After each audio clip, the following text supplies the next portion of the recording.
So mga mamshis, for today's video ipakita nato ang simplest way unsaong paghimo sa ato mga garland, do it yourself. So para sa mga mamshis nato naglibog kay wala na sila budget and hapit na gid ang graduation, para na amoy idea unsa ang paghimo, dapat tan-aw ninyo atong video, mo follow and share atong video para matiman-an yun ninyo unsaon step by step. So kaning simple ra gid kaayo and barato ra gid kaayo ang inyong magasto. Syempre ang atong gigamit nga ribbon na ani isa tin. So kamo na bahala unsaong pag-mix and match sa mga colors. And sa design, pwede ra gyapon inyong dugangan og mga details ang inyong mga garland. So makita niyo nindot kaayo and very vibrant kayo ang atong mga color na bagay gid sa inyong mga kiddos, bagay po sa atong mga teens and sa atong mga adult. Okay, so diri na magsugod mo rin si Jane ang among kauban sa paghimo sa mga garland. So more than 30 or more than 50 na gyud ang among nabuhat all in all. Sulod sa pila lang makang mga adlaw and dili pa gyud na siya random ha. Kay kung naa lang gyud may vacant mahimo na mo na siya. So karong gitudlo na niya, gipakita na as in paspas kaayo ang panghitabo. So umuna na naghimo na siya og iyang mga colors. Ang iyang base ani is ang color yellow ba ni or ivory. Okay, something na pagka cream and then naa din siya gi-blend nga color ang royal blue. So una 1 inch ang ilalom, then 1/2 inch ang ibabaw. So mo nang result iya din ang gipilit. Gipilit na niya para mugamay na siya, pero murag medyo nindot na kasi tanaaw no. Okay, so mo nakibali ang iyang isapaw unya sa iyang paghimuon sa iyang pinaka base. Iyan ang ipailalom.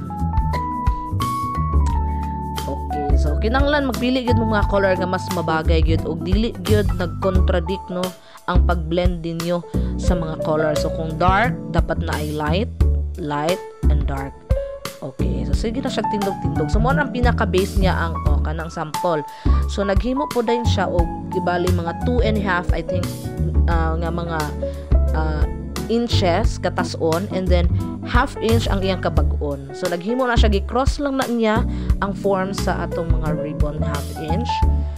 Okay, so 11 pieces ang himuon nimo ani para ma-form sa isa ka circle na gi-forma nato as base. So ang gigamit nato ana kanang a circle no, boxboard. So white sa ibabaw, brown sa ilalom. So dito niyo sa brown ipilit. Nay atubang din niyo ang iyang gingana ra na niya ha. Gipilo ra na niya, din gipilitan lang dayon og stick glue para mupikit gid siya. So ihurot gyud na sa isa ka circle gid siya. Okay, then katong iyang gihimo gayon nga mga straight, katong gibutangan niya og katong kanang blue nga first nga gihimo niya, katong gipamilo niya, mupud na niyang isapaw dito sa ilalom. Okay, so muna na paspas kay mga panghitabo muna atong sige ipakita-kita no na mga sample niya, mga ready-made na. Okay, so para sa mga mommies nato diha gusto mo makales, tan-aw lang mo sa video para mas makaibalo. Pero ato pag ginang i-detalye unya ang ano kanang mga medyo hinay-hinay nga video. So karon gipaspas ato kay medyo taas-taas gid kay siya.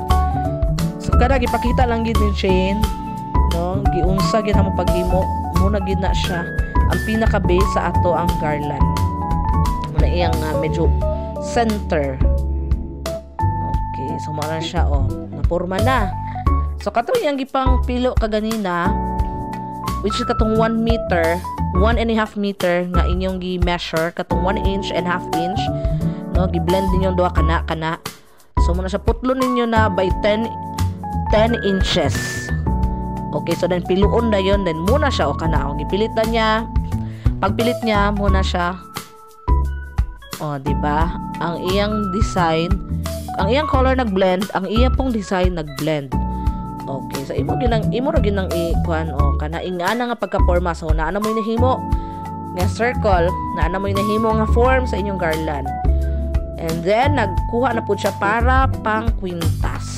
So kana pwede pa na ninyo dugang-dugangan og laing design para himo og lain pang detalye or detail sa inyong garland. So pwede niyo butangan diha sa kilid-kilid no, dugangan pa ninyo ng design, it's up to you. So gamay ra gid kayo magasto kay kani atong satin gani nga 1 inch ang presyo ani is 3 pesos per yard. So yard rata, pero ang pagcutting ninyo by meter. So palit na lang yun mo medyo taas-taas gamay no. And then ang naapod mo i-blend ana, kanang blend nga color ninyo 1/2 inch ang measure ana. So kana same size gyapon, same gihapon ang iyang katas-on nga paliton ninyo with 1 inch.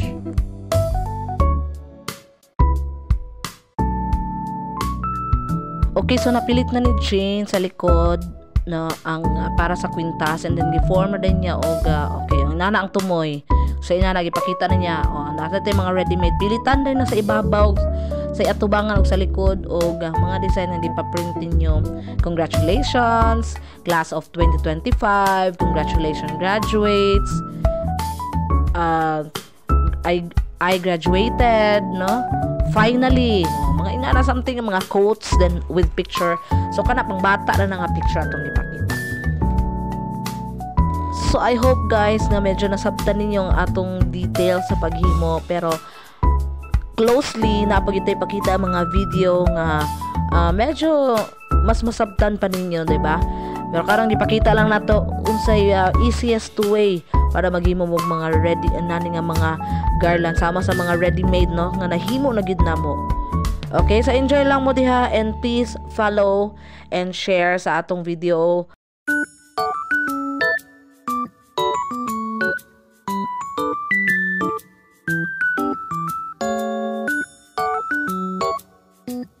Please like, share, and subscribe. Thank you for watching. Bye!